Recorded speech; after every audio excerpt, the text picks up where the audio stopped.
본 방송에서 제공하는 투자 정보는 투자 판단에 대한 조언입니다. 방송에서 제공하는 주식의 가치, 가격 상승 및 하락에 대해서는 방송사에서 보장하지 않습니다. 안녕하세요. 오늘장 내일장의 권민정입니다. 2023년 첫 거래일입니다. 오늘장 내일장 시청자분들 새해 복 많이 받으시고요. 저희 방송과 함께 하시면서 성공적인 투자 되시길 기원합니다.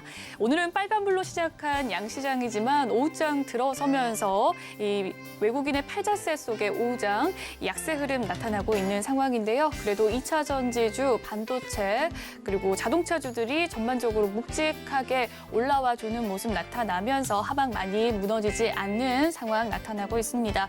하지만 최근 중국 리오프닝 기대감이 올라와줬던 리오프닝 주들 다시금 약세 흐름 보여주고 있는 상황이고요. 저희 오늘장, 내일장 이번 주 신년을 맞이해서 매일 새로운 섹터에 대해서 집중 투자 방향 세워보도록 할 테니까요. 많은 관심 부탁드리겠습니다. 이 본 방송에서 제공해드리는 정보는 투자 판단을 위한 조언일 뿐 이 해당 주식의 가치와 수익률을 보장해드리진 않습니다. 그리고 저희 방송 유튜브를 통해서도 시청하실 수 있는데요. 유튜브 검색창에 서울경제TV 검색해 주시면 실시간 방송 시청하시니까 부탁드리겠습니다.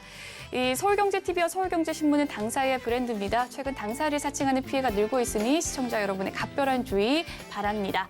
1월 2일 오늘장 내일장 본격적으로 출발합니다.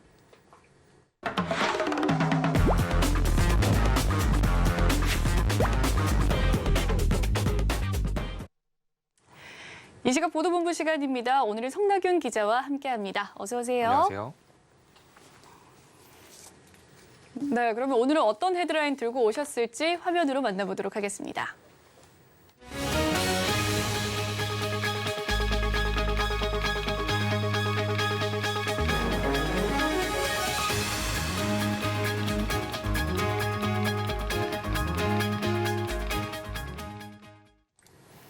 네, 첫 번째 소식 살펴보도록 하겠습니다. 코로나19가 다시금 확산을 하고 있습니다. 하지만 또 중국 정부가 출입국 방역을 완화했다라고 하는데요.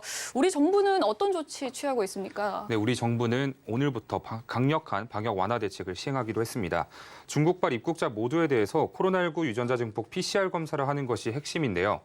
홍콩과 마카오를 제외한 중국에서 오는 단기 체류 외국인은 입국 즉시 PCR 검사를 받고 검사 결과 확인 시까지 별도의 공간에서 대기해야 합니다. 내국인이나 장기 체류 외국인은 입국 1일 이내 거주지 보건소에서 검사한 뒤에 결과가 나올 때까지 자택에서 대기해야 합니다. 이와 함께 입국자들이 검역정보 사전 입력 시스템에 국내 주소지와 연락처를 등록하게 하고 중국발 항공기의 국내 기착지를 인천으로 일원화하는 등의 조치도 이루어졌습니다. 네, 오는 5일부터는 이 중국발 입국자들이 유의해야 하는 상황들이 있다고 하는데 자세하게 짚어봐 주시죠. 네, 알겠습니다. 중국발 입국자는 오는 5일부터 입국 전 검사 결과를 제출해야 합니다. 중국에서 국내에 오는 항공기에 탑승하는 내 외국인에 대해서 탑승 시 48시간 이내 PCR 검사 또는 24시간 이내 전문가용 신속항원 검사 결과 제출이 의무화되기 때문입니다. 정부는 이날부터 중국 내 공관을 통한 단기 비자 발급도 제한할 예정입니다. 비자 발급 제한은 오는 31일까지인데 외교 공무, 필수적 기업 운영, 인도적 사유 등의 목적으로는 비자 발급이 가능하지만 관광 비자 발급은 중단됩니다. 정부의 이 같은 조치는 중국 내 확진자가 급증하는 가운데 최근 들어 해외 유입 확진자 중에 중국발 입국자의 비중이 급격히 늘고 있기 때문으로 풀이됩니다. 네, 다음 소식 살펴보도록 하겠습니다. 새해가 밝았죠. 이 새해부터 많은 부분들이 변화한다라고 하는데 오늘부터 어떤 것들이 달라지나요? 네, 맞습니다. 새해를 맞아서 많은 부분이 변화하고 있는데요. 우선 종합부동산세, 이른바 종부세 부담이 줄어듭니다. 정부는 매매가는 물론 전세 가격까지 수직 하락하고 있는 이 부동산 시장을 고려해서 규제를 풀어서 연착륙을 유도하겠다는 방침입니다. 이에 1가구 1주택자는 12억 원, 다주택자는 9억 원으로 공제 금액이 늘어났고요. 2주택자 중과세가 폐지됩니다. 규제 지역 추가 해제와 취득세 인하 개편안도 예정돼 있습니다. 다음으로 직장인의 근로소득세 부담도 줄어들 전망입니다. 6% 세율이 적용되는 최저 과세 표준 구간은 200만 원 더 오른 1,400만 원, 세율 15% 구간 상한선은 400만 원 오른 5천만 원으로 높아집니다. 주식 투자와 관련해선 대주주 과세에서 가족 합산 규정이 폐지됐습니다. 혼자서 10억 원이 넘는 같은 종목 주식을 보유한 경우에만 과세 대상에 포함됩니다. 네, 이 점은 좀 많은 부분들이 궁금해하실 부분인 것 같습니다. 최저임금 어느 정도 올랐나요? 네, 올해부터 최저임금은 5%가 인상됐습니다. 그래서 시간당 9,620원이 됐는데요. 일주일에 40시간을 일한다고 봤을 때 월 환산액은 201만 580원입니다. 또 부모급여가 지급됩니다. 만 0세 아동을 둔 가구에는 매월 70만 원, 만 1세 아동에는 매월 35만 원의 부모급여가 지원됩니다. 0세 아동이 어린이집을 이용할 땐 시설 이용 보육료 50만 원을 차감한 금액을 받을 수 있고 1세 아동은 어린이집 이용 시 부모급여 대신 보육료 바우처가 지급될 예정입니다. 맞벌이 가정 등의 돌봄 공백 해소를 위해서 아이 돌봄 지원 시간이 연 840시간에서 960시간으로 확대되고 2015년 이후 동결됐던 장애수당 단가는 50% 인상됩니다. 현행 37%로 적용 중인 유류세 인하 정책은 일단 내년 4월까지 연장될 예정입니다. 다만 휘발유 인하폭은 가격 안정세 등을 고려해서 25%로 축소됐습니다. 네, 마지막 소식도 살펴보도록 하겠습니다. 금리가 계속해서 오르고 있죠. 이 관련해서 주택금융 대출을 갚기 위한 이 부담이 사상 최고치라고 하는데 어떤 상황입니까? 네, 이 주택 가격은 하락하고 있지만 금리 상승이 계속되면서 대출 상환 부담을 나타내는 주택 구입 부담 지수가 치솟았습니다. 오늘 주택금융공사에 따르면 지난해 3분기 전국의 주택 구입 부담 지수는 89.3으로 관련 통계가 작성되기 시작한 2004년 이후 가장 높았습니다. 주택 구입 부담 지수는 중간 소득 가구가 표준 대출을 받아 중간 가격 주택을 구입하는 경우에 상환 부담을 나타내는 지수인데요. 지수가 높을수록 주택 구입 부담이 가중된다고 해석할 수 있습니다. 전국의 주택 구입 부담 지수는 지난 2021년 4분기 사상 처음으로 80을 돌파한 이후에 지난해 1분기 84.6, 2분기 84.9에 이어 3분기 89.3까지 4분기 연속 최고치를 경신하고 있습니다. 네, 그렇군요. 지역별로 상황은 어떤가요? 네, 지역별로 살펴보면 지난해 3분기 기준 서울의 주택 구입 부담 지수가 214.6으로 2분기 대비 10.6포인트 상승하면서 사상 최고였습니다. 통상 서울의 경우 주택 부담 지수가 130에서 140선을 주택 구매가 가능한 적정 수준으로 평가하고 있는데요. 해당 수치를 기준으로 보면 서울의 중간 소득 가구가 지역의 중간 가격 주택을 구입할 경우 소득의 절반 이상을 주택담보대출 원리금 상환을 위해 사용해야 한다는 뜻으로 풀이됩니다. 서울에 이어서 세종의 주택 구입 부담 지수가 지난해 3분기 134.6으로 2위를 차지했고 경기 지역의 주택 구입 부담 지수는 지난해 3분기 120.5로 2분기 대비 상승하면서 100을 넘겼습니다.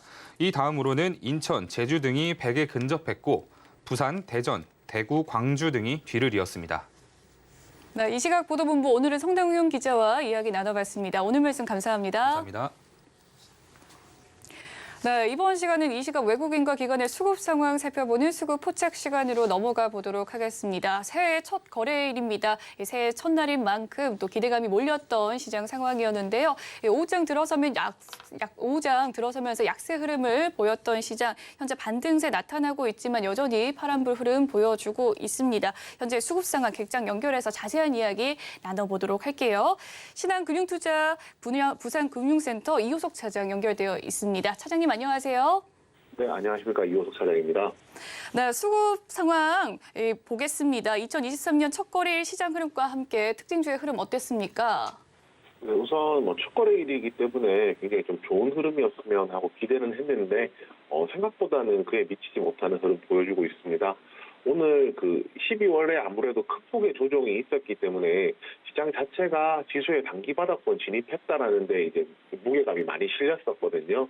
그렇게 되면서 장 초반부터는 이제 시장이 바닥에서 조금 단기 반등하는 모습을 보여주었습니다. 그렇지만 핵심은 이걸 겁니다. 시장이 반등을 하기 시작했을 때 그러한 수급들을 더 끌어올리려고 한다면은 분명히 뚜렷한 재료가 있어야 될 텐데요. 시장 자체가 뚜렷한 재료가 조금 부재했기 때문에 오전 이후로는 오히려 반락하면서 현재 이제 파란불 보여주고 있는 모습도 보여주고 있습니다. 결국 시장을 이제 확실하게 끌어올릴 수 있는 재료가 조금 부족하다는 것이고요. 그렇다고 해서 재료가 아주 없는 것은 아닙니다. 가장 대표적으로 저희가 얘기를 해볼 수 있는 것이 계속되는 중국의 이제 코로나19 관련된 모멘텀이라고 할 수가 있는데요. 지금 최근에 나왔던 오늘부터 나왔던 것을 본다면 중국발 국내 입국자들 같은 경우에 전원 이제 PCR 검사를 이제 의무적으로 진행을 하게 되었습니다. 그렇게 되면 이제 PCR과 관련해서 뭐 진단 키트를 만드는 기업이라든지 뭐 이런 회사들에게는 뭐 분명히 기회가 될 수 있을 것이라고 판단을 하고요. 그래서 추가적으로 이제 화이자에서 만든 코로나19 치료제인 팍스로비드라는 것이 있습니다. 이 팍스로비드가 중국 정부에서 지금 뭐 고위 간부급이 아니라고 하면은 이걸 구할 수 없을 정도로 굉장히 극심한 수요 부족을 겪고 있고 사재기를 하고 있다라는 이슈도 현재 발생을 한 상황인데요. 이와 관련해서 뭐 제일약품이라든지 뭐 제일파마홀딩스라든지 관련한 종목들도 움직이고 있는 상황이거든요. 결국 코로나19와 관련된 내용은 국내든 중국이든 뭐 글로벌하게 보더라도 지속적으로 계속 나올 수 있는 내용들이기 때문에 그에 대한 관심을 좀 유지할 필요가 있어 보이고요. 그 외에 미국 재무부에 대한 내용입니다. 미국 재무부가 IRA와 관련해서 전기차 세액 공제 규정을 조금 지침을 이제 공개를 했거든요.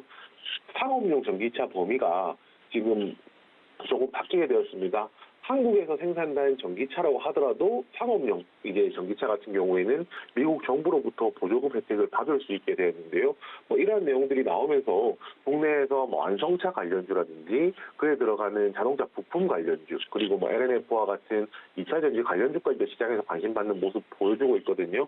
뭐 이런 부분들을 오늘 이제 희망으로 보고 조금 접근을 하시는 것이 맞을 것 같고요. 전반적인 시장 흐름 자체는 좋진 않지만 뭐 외국인들이 현물은 매도하고 선물은 매수하는 흐름으로 보았을 때 아직까지 굉장히 뭐 시장 자체가 부정적이다라고는 볼 수 없을 것 같습니다. 조만간에 있을 뭐 반등을 준비하는 그런 마음가짐도 필요해 보입니다. 네, 2023년의 첫 거래일이었습니다. 오늘의 수급 상황 살펴보면 양시장 모두 이 외국인과 기관의 매도 흐름 속에서 이 개인 홀로 순매수세 이어가고 있는 상황인데요. 이 뚜렷한 재료 부재로 인해서 오전 후에 하락 전환했다라는 이야기 들어봤습니다. 그렇다면 차장님께서 포착한 특징주 어떤 종목일까요? 예, 오늘 특징주는 기아입니다. 기아 같은 경우에 오늘 외국인과 기관 동반 매수가 나오기도 하고 있고요. 뭐 재료로 본다라고 하면 가장 큰 재료는 제가 앞에서 말씀드렸던 내용입니다. 미국 재무부에서 상업용 전기차에 대한 보조금 혜택을 지원한다는 내용이었고요. 지금 기존까지 저희가 생각하던 것은 무조건 미국에서 만드는 전기차만 보조금 혜택을 받을 수 있었다라고 하면 한국에서 만든 것도 상업용이라면 이제 보조금 혜택을 받을 수 있기 때문에 오히려 이제 그에 따른 수혜가 더 공장을 당장 짓지 않더라도 수혜를 볼 수 있는 뭐 그런 내용들이 있어서 굉장히 좀 의미 있는 내용 중에 하나라고 생각하고 있습니다. 기아 같은 경우에는 전체 차량 판매 중에서 약 70%가량이 SUV일 정도로 SUV에 대한 이제 라인업이 굉장히 탄탄하게 구성되어 있는데요.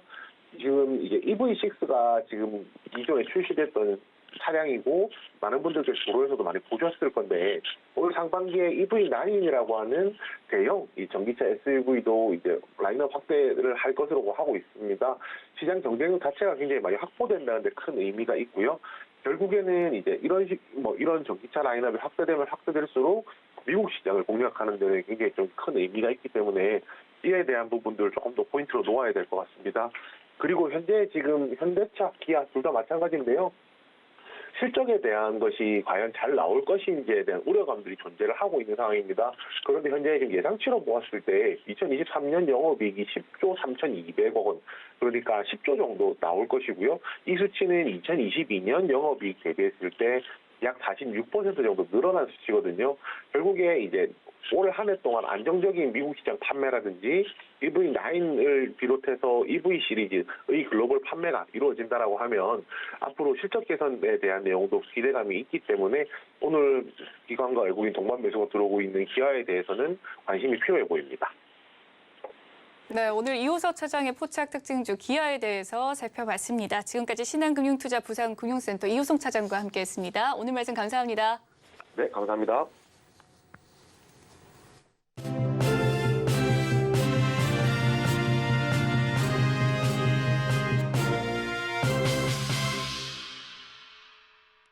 네, 2023년의 첫 주 올해 시장을 주도할 업종에 대한 투자 전략 세워보는 시간 갖도록 하겠습니다. 애널리스트의 시각으로 보는 업종별 전망 살펴보도록 할 텐데요. 오늘 로봇 산업의 향방 짚어보는 시간입니다. 유진투자증권 양승훈 연구원 나와 계십니다. 어서 오세요. 안녕하세요.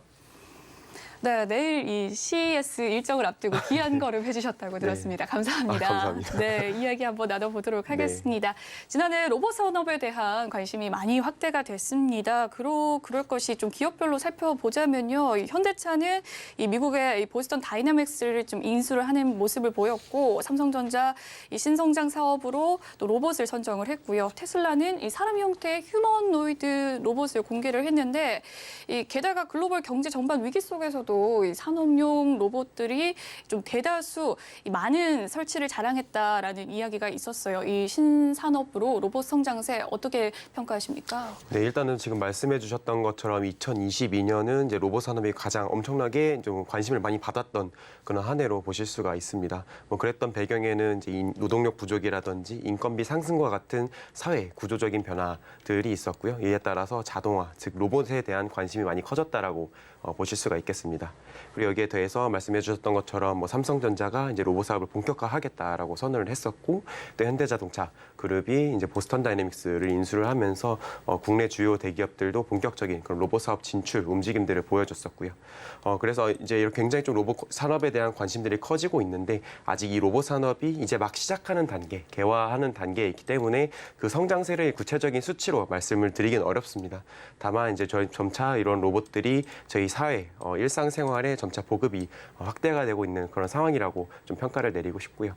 이제 로봇 산업은 보통 이제 산업용 로봇이라든지 또 서비스 로봇 이렇게 크게 분류가 되는데, 먼저 산업용 로봇 같은 경우는 아무래도 공장에서 인력들 부족하다 보니까 이런 자동화 수단으로서 많이 보급이 이루어졌었고, 그리고 서비스 로봇은 물류 로봇이라든지 서빙 로봇과 같은 이제 조리 로봇, 그리고 이런 F&B 쪽에서 쓰이는 로봇들이 굉장히 좀 많이 보급이 되었다라고 말씀을 드릴 수가 있습니다. 그래서 물류 로봇 같은 경우는 대표적으로 지난해 초 저희 국내 이제 물류 업체인 CJ 대한통운이 130여 대 로봇을 도입을 하면서 크게 주목을 받았고, 그 이후에는 롯데쇼핑이라든지 뭐 쿠팡과 같은 주요 물류 업체들이 지속적으로 물류 로봇에 투자하는 모습들을 보여줬었고요.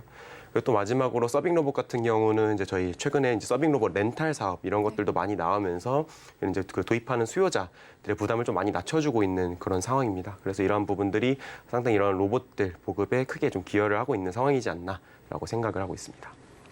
네, 작년 초죠. 이제 로봇에 대한 이 기대감과 관심이 많이 증가하는 한 해였는데요. 또 아직 로봇 산업이 개화 단계에 있기는 해서 또 구체화되긴 쉽지 않겠지만, 그래도 전반적으로 보급 확대가 이루어졌다라는 이야기를 해주셨습니다. 이 국내 로봇 전문 기업에 대한 이야기는 잠시 후에 조금 더 자세하게 살펴보도록 하겠고요. 이 주요 기업에 대한 이야기 해보도록 하겠습니다. 뭐 삼성전자도 있겠고요, LG전자와 현대차 등 주요 기업이 있는데, 현재 로봇 사업의 진행 방향 어느 정도 가고 있습니까? 네, 일단은 이제 아까 말씀드렸던 것처럼 뭐 삼성전자를 비롯해서 LG전자, 네이버, 두산, 현대차 등 국내 주요 기업들은 이제 차세대 먹거리로 모두 로봇을 지목을 하고 여러 가지 사업 추진을 하고 있는 상황입니다. 그래서 이제 어떠한 방향성으로 하고 있는가 이런 부분에 대해서 좀 간단하게 말씀을 드리면, 사실 그 전에 앞서서 이게 모두가 좀 로봇 사업을 한다는 것에 대해서 의문을 가지실 수도 있을 것 같습니다. 하지만 이제 로봇이 이제 GPT라고 해서 범용 기술로 이제 불리고 있고요. 그렇기 때문에 사실 누구나 로봇 사업을 할 수가 있다, 이런 좀 범용 기술이다라는 점을 먼저 말씀을 드리고 싶습니다. 그래서 이제 어떠한 방향성을 하고 있는지에 대해서 말씀을 드리면, 사실 기업마다 여러 가지 추구하는 방향성은 조금 이제 다르게 느껴지고 있고요. 각각 이제 주로 하고 있는 그런 사업들과 좀 관련성이 있는 그런 방향으로 로봇 사업을 추진하고 있는 것으로 판단을 하고 있습니다. 뭐 대표적으로 삼성전자라든지 LG전자 같은 경우는 이제 가전의 관점에서 로봇 사업을 이제 추진을 하고 있는 것 같고, 뭐 현대자동차 같은 경우는 모빌리티 관점에서, 그리고 두산에서는 이제 제조업 관점, 뭐 네이버와 같은 IT 기업에서는 뭐 시스템이라든지 이런 플랫폼, 인프라 같은 관점에서 여러 가지 로봇 사업을 추진하고 있는 점이 상당히 좀 재미있다라고 좀 판단을 하고 있고요. 현재로서 이제 로봇 사업을 가장 좀 열심히 하고 있는 그런 기업으로는 일단 LG전자를 꼽고 있습니다. 그 이유로는 이제 LG전자가 과거에 로봇 관련 전문 기업들 좀 여러 가지 투자도 진행을 했었고, 또 자체적인 클로이봇이라고 하는 브랜드를 계속해서 라인업 확대를 통해서 좀 강화를 하고 있는 상황이고요. 차후 물류 로봇이라든지 또는 이제 조리 로봇 이런 분야로도 좀 진출을 하겠다라는 이야기들이 계속해서 시장에서 들리고 있는 만큼 앞으로의 행보에 좀 주목이 필요하지 않나라고 생각을 하고 있습니다. 네, 주요 기업들의 로봇 사업 현황에 대해서 이야기를 좀 살펴봤고요. 이제 범용 기술로서 모든 분야에 좀 적용이 가능하다는 점 좀 참고해 보도록 하겠습니다. 이 로봇 산업은 이제 좀 일시적으로 보지는 못할 것 같은데 특히나 또 고령화, 임금 상승, 노동력 부족 등이 로봇 산업의 확대를 좀 촉발한 부분이 있어요. 이 기대감만 존재했던 로봇 시장이 현실화가 되고 있는 상황입니다. 향후 좀 확대 규모에 대해서는 어느 정도 예상을 하십니까? 네, 아까 말씀드렸던 것처럼 아직 시장이 초기이다 보니까 구체적으로 지금 이제 몇 대가 보급되었다 이러한 이제 수치로 좀 말씀을 드리긴 어렵지만 그래도 여러 가지 시장 조사 기관들에서 이야기를 하고 있는 점들을 말씀을 드리면요. 일단 산업용 로봇 같은 경우는 일단 올해 같은 경우 57만 대 정도 글로벌리 보급이 될 것으로 예상이 되고 있습니다. 전년 대비 한 10% 증가한 수치로 보실 수가 있고 또 장기적으로는 2025년까지 약 69만 대 정도 보급이 이루어질 것으로 예상이 되고 있어서 연평균으로 한 7%에서 8% 정도씩 성장을 하는 그런 산업으로 보실 수가 있습니다. 그리고 이제 서비스 로봇 분야에서는 이제 물류 로봇 분야 말씀을 안 드릴 수가 없는데 모바일 로봇 쪽에서는 2027년까지 약 400만 대 이상 로봇이 보급이 될 것으로 예상이 되고 있고요. 연평균으로 한 30%에서 40% 정도 성장을 하는 그런 시장으로 보실 수가 있습니다. 그리고 또 최근에 많은 관심을 받고 있는 이제 차세대 산업용 로봇으로 불리고 있는 이 협동 로봇이라고 하는 분야 같은 경우도 최소 20%에서 이제 40%씩 그런 성장을 하는 시장으로 전망이 되고 있는 상황입니다. 네, 로봇 산업이 정말 다양하다라는 생각이 듭니다. 일단 산업용 로봇에 대해서 이야기를 해주셨고 또 산업용 중에서도 협동용 로봇이 좀 파생이 되는 부분이고 이 모바일 로봇은 좀 어떻게 보면 좋을까요? 모바일 로봇은 이제 큰 틀에서 이제 물류 로봇이다라고 보시면 되고요. 물류 로봇뿐만 아니라 여러 가지 서빙 로봇과 같은 이제 이동을 하는 그런 로봇들을 이제 모바일 로봇으로 좀 통칭을 하고 있는 상황입니다. 그렇군요. 이 서비스 로봇의 한 분야로 좀 봐야 될까요? 네, 맞습니다. 그렇군요. 로봇은 또 크게 두 분류로 나눌 수 있다라고 하는데 산업용 로봇과 서비스용 로봇으로 나누어진다고 합니다. 이 산업용 로봇은 미국을 포함한 좀 세계 각국에서 제조업의 부흥을 위해서 좀 노력을 했던 이 로봇이었고 서비스 로봇은 요즘 많이 볼 수 있는 로봇인 것 같습니다. 청소나 외식, 또 물류 등의 역할을 수행할 수 있는 로봇이라고 하는데 먼저 이 산업용 로봇은 어떤 영역에서 활용도가 가장 높습니까? 일단 산업용 로봇이 가장 많이 쓰이는 이제 분야는 바로 자동차 그리고 전기전자 산업이라고 이야기가 되고 있습니다. 전체의 한 50% 정도를 차지를 하고 있다라고 이야기가 되고 있고요. 보통 이제 산업용 로봇의 그 특성을 생각을 해보시면 이런 이제 고정된 라인에서 이제 고정된 형태로 운용이 되고 있고 또 단순 반복 작업에 특화가 되어 있다 보니 이런 이제 대량 생산을 하는 이제 산업에서 많이 쓰이고 있다라고 보실 수가 있습니다. 근데 그렇다고 해서 이제 자동차, 전기전자 산업 외의 산업에서는 로봇이 안 필요한가 이렇게 보실 수도 있는데 그렇지는 않고요. 물론 식품이라든지 의료, 제약, 바이오와 같은 기타 산업에서도 여러 가지 자동화에 대한 수요는 계속해서 커지고 있는 상황입니다. 이런 기존에 저희가 썼던 전통 산업 로봇이 워낙 로봇 크기도 크고 하다 보니 이제 이러한 산업에서 쓰기가 좀 어려웠었던 그런 한계들이 있었지만 이제 최근에 나오고 있는 아까도 말씀드렸던 차세대 산업용 로봇인 협동 로봇을 활용을 하면은 이런 기타 산업 분야에서도 로봇 도입이 좀 이제 본격화되지 않을까라고 생각을 하고 있습니다. 그래서 이제 협동 로봇이 무엇인가에 대해서 좀 간단하게 말씀을 드리면 일단 협동 로봇은 그 외형이라든지 기능, 활용법 그 자체는 전통 산업용 로봇과 크게 다르진 않지만 안에 센서라든지 인공지능 알고리즘 이런 것들을 통해서 안전성을 상당히 좀 강화시켜 놓은 로봇입니다. 충돌 방지 기능이 강화된 로봇으로 보실 수가 있고요.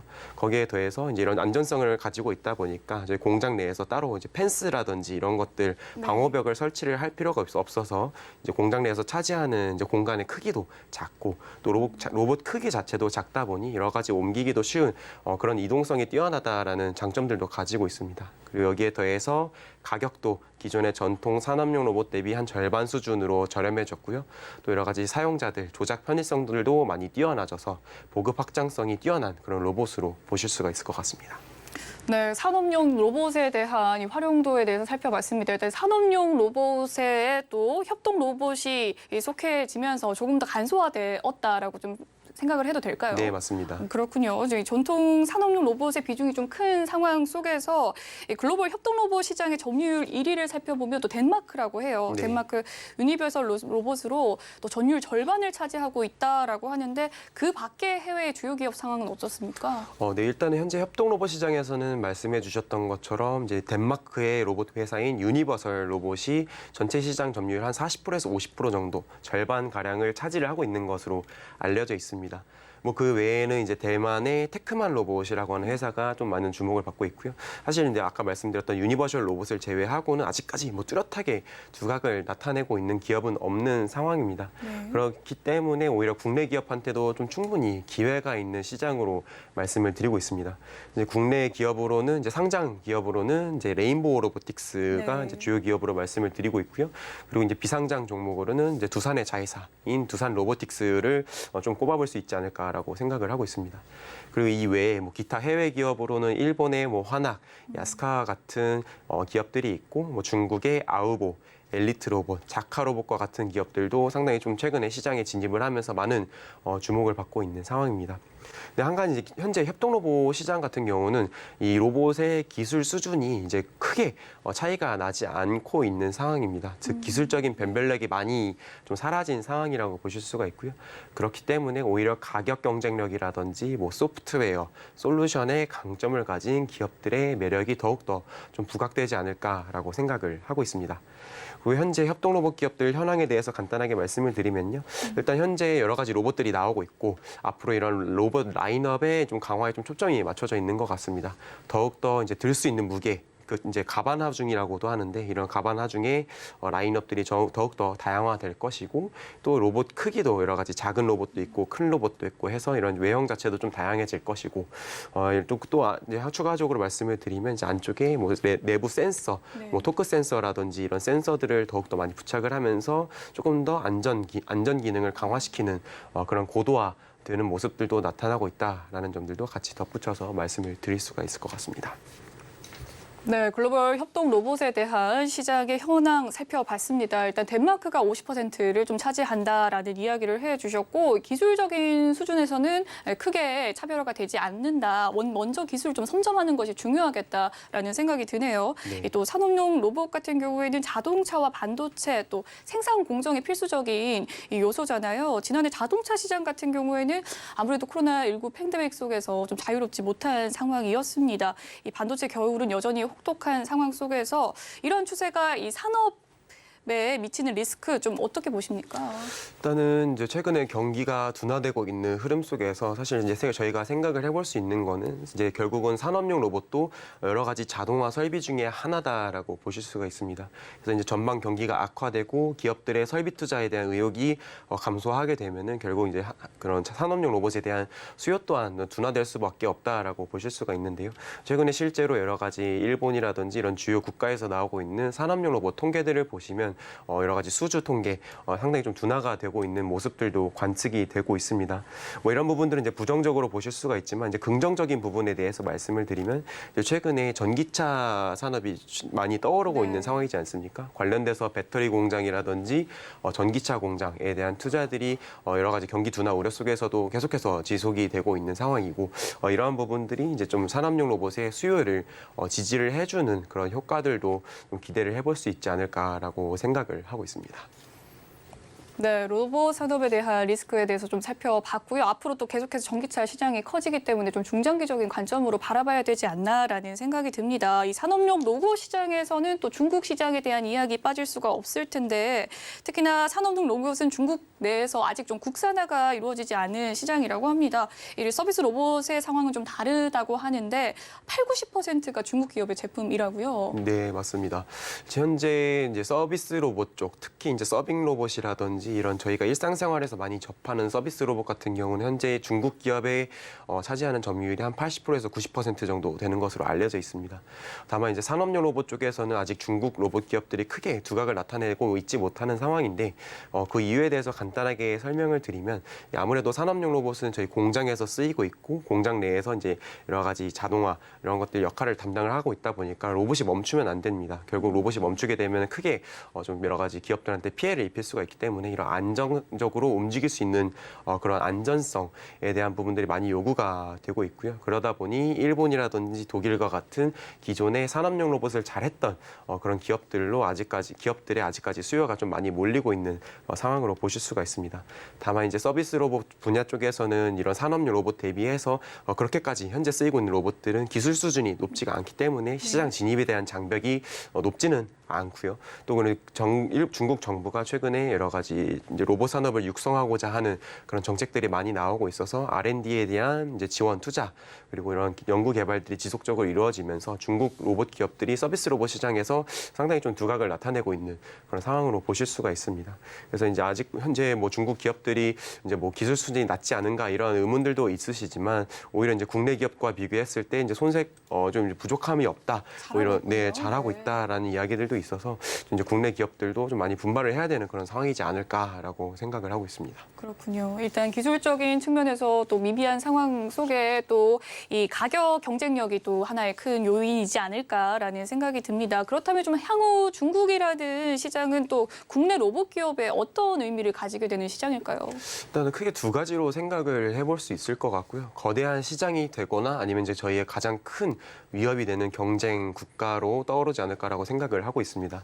중국은 이제 현재 그동안 펼쳐왔던 인구 정책 때문에 뭐 한국과 일본처럼 이제 앞으로 장기적으로 봤을 때 인구가 크게 감소할 것이다라는 이야기들이 계속해서 나오고 있는 상황이고요. 그에 따라서 로봇 수요가 상당히 좀 이제 잠재 수요가 큰 국가로 보실 수가 있습니다. 실제로 저희 산업용 로봇 시장에서는 저희 중국이 차지하는 시장 점유율 자체가 한 50% 정도로 상당히 큰 시장으로 보실 수가 있고요. 이렇게 좀 거대한 시장으로 좀 이제 저희가 기회를 노려볼 수 있는 그런 기회들도 있겠지만 반면 아까 말씀드렸던 것처럼 이제 중국 로봇 기업들이 계속해서 기술 개발을 하고 있고 시장에 진입을 하고 있는 만큼 장기적으로 봤을 때 일본의 화나카 같은 이제 뛰어난 로봇 기업이 나오지 않을 것이다라는 것들도 저희가 보장을 못합니다. 그래서 저희 국내 기업들도 지속적으로 연구 개발이라든지 이런 기술 경쟁력들 좀 갈고 닦아 나아가면서 좀 여러 가지 대비가 필요하지 않을까라고 생각을 하고 있습니다.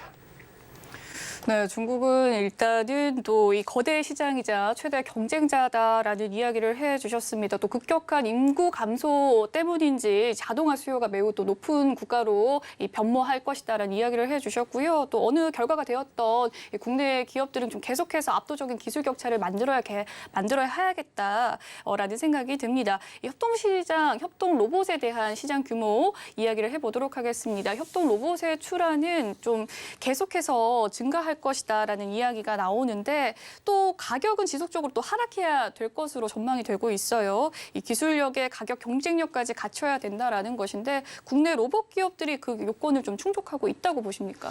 네, 이제 말씀하신 것처럼 결국 협동 로봇 시장에서는 계속해서 가격 하락이 나오고 있습니다. 왜냐하면은 결국 로봇이 많이 쓰이기 위해서는 이제 수요자들이 부담 없이 로봇을 도입할 수 있을 만큼 가격이 떨어져야 된다라고 보실 수가 있고요.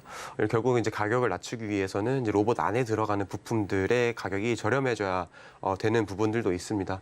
이 방법으로는 이제 저희가 한국 국내 기업들이 내재화를 하거나 아니면 조금 더 이제 저렴한 부품들을 가지고 와서 써야 되는 그런 모습들이 있는데 현재 실제로 충분히 가능성은 있다라고 생각을 하고 있고요. 국내 대표 기업으로 아까 말씀드렸던 뭐 레인보우 로보틱스 같은 경우는 현재 감속기를 제외한 주요 부품들, 모터라든지 센서, 뭐 제어기 기어 같은 부품들을 자체적으로 개발을 해서 내재화해서 활용을 하고 있는 상황입니다. 그러다 보니까 점점 이런 가격 경쟁력들을 갖추고 있는 상황인데 이런 레인보우 로보틱스처럼 내재화를 할 수 있는 기업들도 있고 뭐 전략적으로나 아니면 이제 기술적으로 그런 내재화를 하지 못하는 기업들도 있는 상황입니다. 그런 상황인 만큼 이제 국내에서 좀 경쟁력 있는 가격들, 부품 가격들을 좀 내놓을 수 있는 그런 부품 기업들의 육성도 좀 시급하지 않을까라고 생각을 해보고 있습니다. 네, 협동 로봇에 대한 이야기 살펴봤습니다. 기술력에 또 가격 경쟁력까지 갖춰야죠. 글로벌 시장에서 우위를 선점할 텐데요. 국내 로봇 기업들이 그 요건을 갖출 가능성 있다라는 이야기를 해주셨습니다. 더욱이 또 로봇 부품 전문 기업들이 좀 시급한 상황이다라는 이야기 해주셨습니다. 최근에 좀 서비스 로봇 살펴보자면요. 이 서빙 로봇 또 뭐 여러 가지 실생활들에 있는 로봇들 많이 볼 수 있겠는데요. 특히나 로봇 배송 로봇과 관련된 법규도 예상보다 좀 빠르게 손질에 들어갈 것이다라는 이야기 나오고 있습니다. 중국의 경우에는 중국 제조 2025를 좀 기반으로 강도 높은 육성책 내놓았다고 하는데 우리 정부 지원 좀 규제 완화 시에 이 서비스 로봇 산업이 좀 비약적인 성과 이뤄낼 수 있을까요? 네, 일단은 가장 먼저 필요한 게 결국은 규제 혁신이다라고 생각을 하고 있습니다. 한국은 로봇이 많이 보급되기 위한 그런 아직까지 환경들이 좀 많이 못 갖춰지고 있는 상황으로 보실 수가 있고요. 선도국 대비해서 조금 이러한 부분들이 뒤늦게 진행이 되고 있다라고 생각을 하고 있습니다. 빨리 이제 저희가 로봇 산업을 육성시키기 위해서는 하루빨리 규제 완화라든지 법규 정비가 필요하다고 생각을 하고 있고요. 아까 말씀드렸던 것처럼 결국 로봇 산업이 성장하기 위해서는 결국 로봇이 많이 쓰여야 됩니다. 로봇이 애초에 쓰이지 못하는 그런 상황이라면은 크게 이제 저희가 육성을 시키려고 해도 그런 부분들이 굉장히 좀 어렵다라고 보실 수가 있고요. 현재 국내 시장에서는 급한 대로 여러 가지 실증 사업들 통해서 여러 가지 로봇들 기술 테스트들이 진행이 되고 있는 상황입니다. 향후 이런 규제 완화들이 이루어지게 된다면은 이제 기술 수준의 향상은 물론 보급 확대 좀 기대를 해볼 수 있지 않을까라고 말씀을 드리고 있습니다.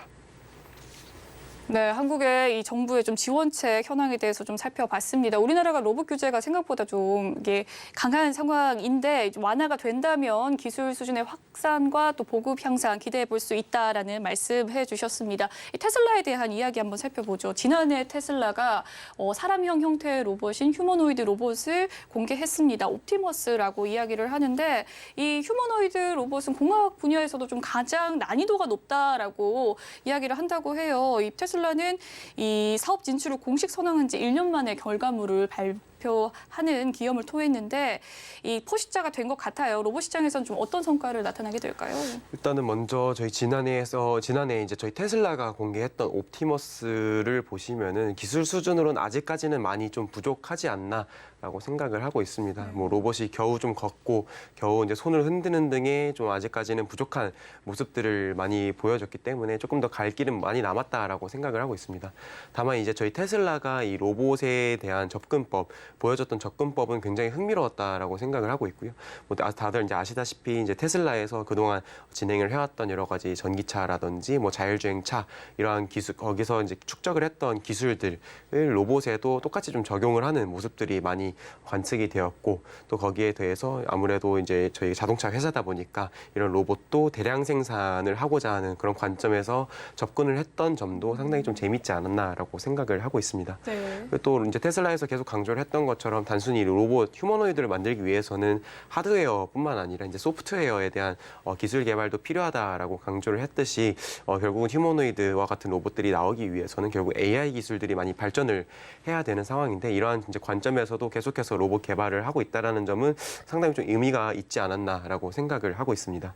다만 이제 아까 말씀드렸던 것처럼 이 휴머노이드가 상당히 이제 로봇 공학 관점에서 기술적으로 굉장히 좀 어려운 로봇 분야다 보니 이제 최소 이제 10년 정도는 걸리지 않을까라고 생각은 하고 있지만 이렇게 테슬라를 비롯해서 거대 기업들이 계속해서 로봇 산업에 대한 관심들을 보여주고 있다라는 점들은 상당히 긍정적이다. 그 자체로 긍정적이다라고 보고 있고 향후 이제 로봇 시장의 좀 저변을 확대시켜주는 역할들을 해주지 않을까라고 생각을 하고 있습니다. 네, 테슬라가 로봇 사업에 좀 적응하는 방식이 인상적이었다라는 이야기를 해주셨는데 이 테슬라가 자율주행차를 만드는 기업이다 보니까 이 자율주행차를 로봇화한 것이 아닌가라는 생각이 드는데 또 그 점도 맞는 부분일까요? 네, 맞습니다. 사실 큰 틀에서 봤을 때는 자율주행차도 로봇으로 평가가 되고 있습니다. 그래서 로봇에 대한 정의를 간단하게 여기서 좀 짚어드리고 넘어가면은 로봇은 인지, 판단, 수행을 자율적으로 수행을 하는 기계가 이제 로봇이다라고 정의가 보통 이루어지고 있고요. 물론 그 외에도 여러 가지 정의들이 많긴 하지만 자율주행차도 마찬가지로 인지 그리고 판단, 수행을 자율적으로 하는 기계에 속하다 보니까 좀 이제 큰 틀에서는 로봇으로 보실 수가 있고 테슬라가 이렇게 로봇 사업에 뛰어들 수 있었던 것도 자율주행차를 그동안 많이 개발을 해왔던 덕이다라고 생각을 해볼 수가 있을 것 같습니다. 네, 그렇군요. 이 테슬라의 기기 팩토리에 대한 이야기도 좀 해볼까 합니다. 이 기기 팩토리 한국 유치에 좀 큰 관심을 갖고 있는 상황인데 이 기기 팩토리가 한국에 지어진다면 로봇 산업에 미칠 파급 효과도 기대가 될 수 있는 상황일까요? 네, 아무래도 이제 작년에 테슬라에서 기가 팩토리를 저희 한국에 이제 설립을 하겠다 그런 가능성에 대해서 내비친 적이 있긴 했었습니다. 이렇게 기가 팩토리와 같은 이제 최첨단 자동화 공장들이 계속해서 이런 스마트 팩토리들이 한국에 들어오게 된다면은 더욱더 국내에 이런 로봇 산업 산업이라든지 자동화 분야에 대한 관심을 더욱더 좀 키워주는 촉매 역할을 하지 않을까라고 생각을 하고 있고, 또 여러 가지 이 기가 팩토리에 들어가는 이제 로봇들 수도 좀 늘어나면서 전반적인 이제 국내 로봇 시장을 좀 키워주는 역할을 해줄 수 있지 않을까라고도 조금은 이제 기대를 해볼 수가 있을 것 같고요. 네, 이야기 잘 살펴봤습니다. 이제 골드만삭스는 10년 후에 로봇 시장이 약 8조 원 이상 규모로 좀 성장할 것이다라고 예측을 했는데요. 뭐 카메라나 라이다 등 또 주요 센서 부품이나 감속기 등의 필수 부품주의 수혜를 좀 기대해 볼 수 있을 상황으로 좀 점쳐집니다. 이 부분에서 좀 두각을 보이는 기업이 있다면 좀 어떤 기업일까요? 사실 이제 로봇 부품 관련해서는 아직까지 국내에서 뚜렷하게 뭔가 두각을 나타내고 있는 기업은 많지는 않습니다. 로봇 부품 쪽에서는 아무래도 그동안 이제 잘 해왔던 일본이라든지 독일에 있는 기업들이 상당히 좀 강세를 아직까지 보이고 있는 상황인데요. 그래도 이제 지난해 국내 SPG 그리고 SBB 테크와 같은 일부 부품 기업들이 많은 관심을 받기도 했었습니다. 그 이유는 이제 가장 개발이 어렵다라고 알려져 있는 로봇의 핵심 부품인 감속기 개발을 이제 성공했고 상용화에 좀 성공을 하는 모습들을 보이면서 상당히 좀 큰 주목을 받기도 했었습니다. 감속기가 무엇인가 하면은 이제 저희 모터와 결합이 돼서 쓰이는 기계 부품이라고 보실 수가 있고요. 모터가 회전 속도는 빠르지만 돌리는 힘 자체, 즉 토크는 약합니다. 이런 로봇이 힘을 갖추기 위한 토크들을 키워주는 핵심 부품으로 저희가 보실 수가 있습니다. 그래서 굉장히 좀 개발이 어려운 것으로 알려져 있지만 이러한 것들을 좀 상용화에 성공을 했고 국내외 일부 기업들의 이제 부품들을 납품을 하면서 점차 신뢰도도 쌓아가고 있는 상황이고요. 이런 부분들이 좀 주목을 해볼 만했다라고 생각을 하고 있습니다. 다만 이제 아직까지 이 감속기 시장의 경우 일본 기업들이 글로벌 시장에서 한 60%에서 한 70% 정도 시장 점유율을 차지를 하고 있어서 상당히 좀 강세를 보이고 있긴 하지만 최근에 여러 가지 로봇 수요가 크게 늘어나고 있는 상황에서 일본 기업들이 오히려 공급 능력들이 좀 따라오지 못하는 그런 모습들도 보여주고 있고 명확한 이제 국산화에 대한 니즈들이 발생을 하고 있기 때문에 중장기적으로 이런 국내 감속기 업체들에 대한 관심 또한 좀 지속적으로 좀 이제 유망하지 않을까라고 생각을 해보고 있습니다.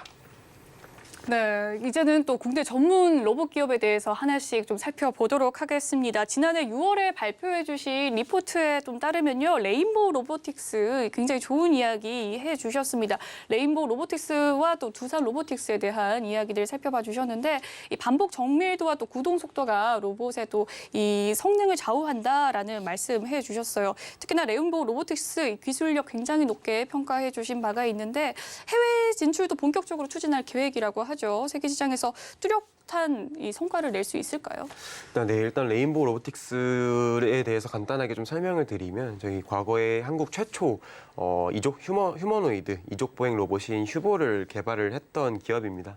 이런 이제 휴머노이드 로봇을 개발을 하면서 축적했던 여러 가지 로봇 관련 원천 기술들을 다수 확보를 하고 있는 상황이고요. 상당히 좀 기술적으로도 이제 세계적으로 널리 알려진 그런 기업으로 보실 수가 있습니다.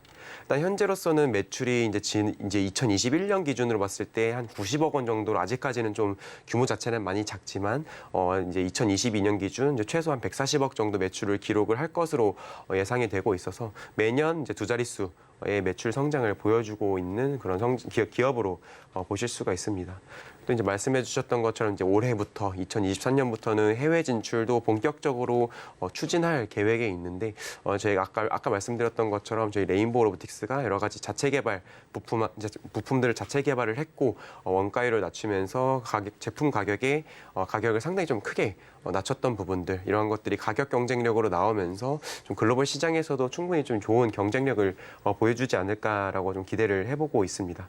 그리고 또 이제 한 가지 말씀을 드릴 수 있는 거는 저희 레인보우 로보틱스가 아까 말씀드렸던 뭐 협동 로봇뿐만 아니라 뭐 사족 보행 로봇이라든지 이제 모바일 로봇 이러한 다양한 로봇 분야로도 진출을 계획을 하고 있는 상황인 만큼 이제 여러 가지 로봇 종합 전문 기업으로서 좀 계속해서 주목이 필요하지 않을까라고 생각을 하고 있습니다. 특히 또 사족 보행 로봇이 지난해 많은 관심을 받았었습니다.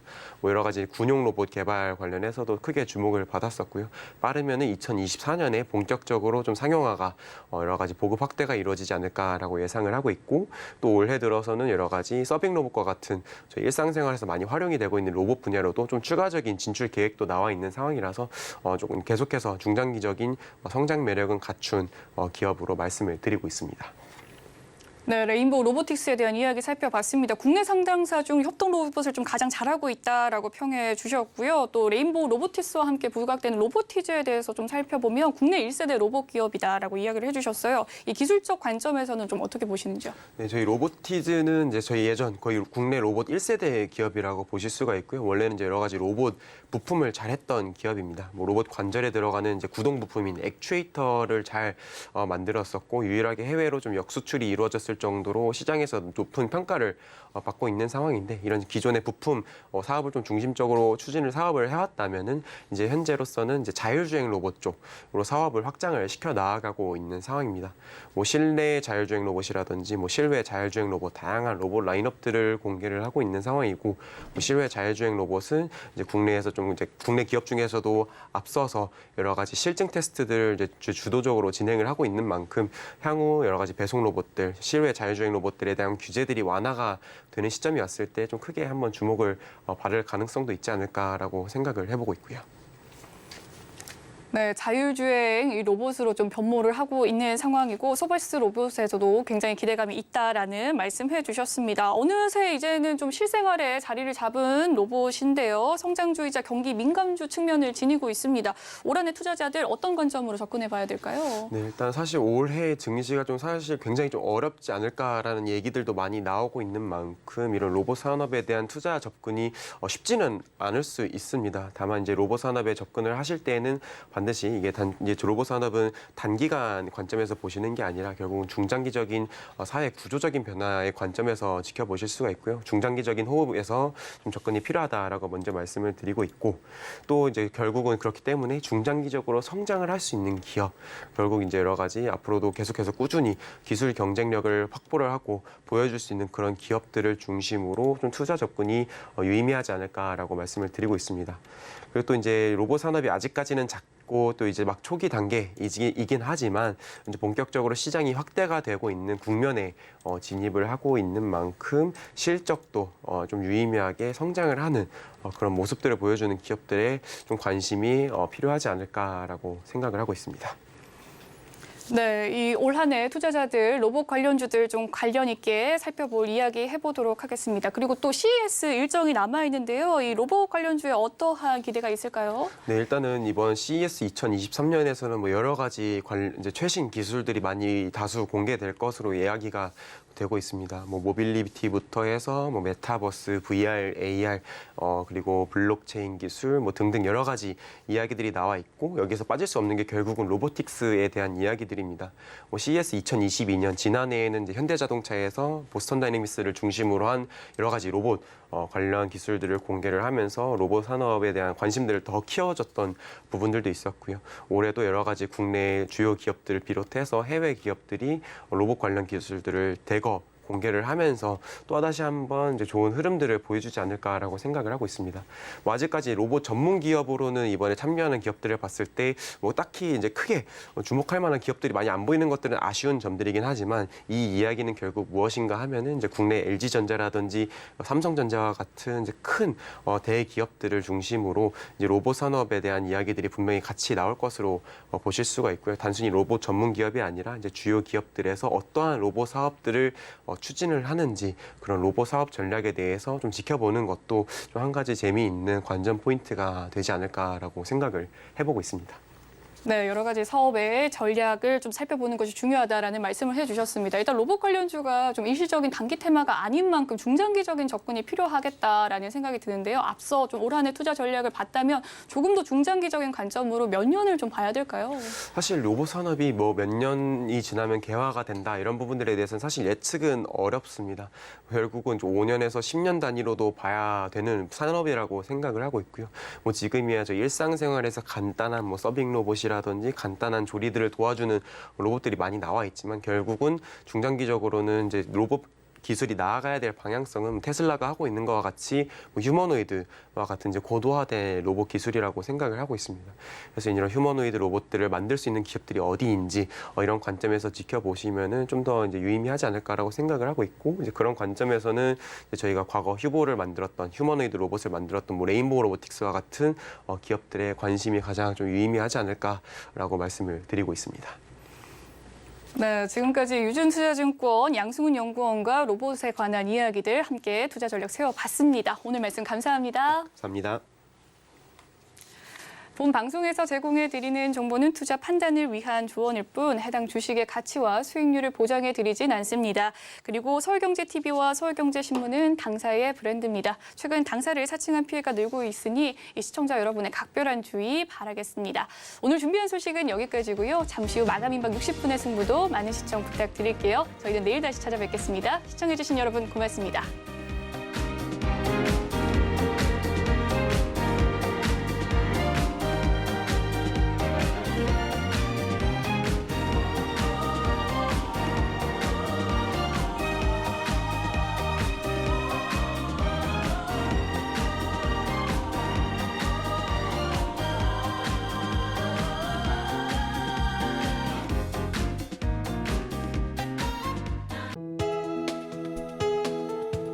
본 방송에서 제공하는 투자 정보는 투자 판단에 대한 조언입니다. 방송에서 제공하는 주식의 가치, 가격 상승 및 하락에 대해서는 방송사에서 보장하지 않습니다.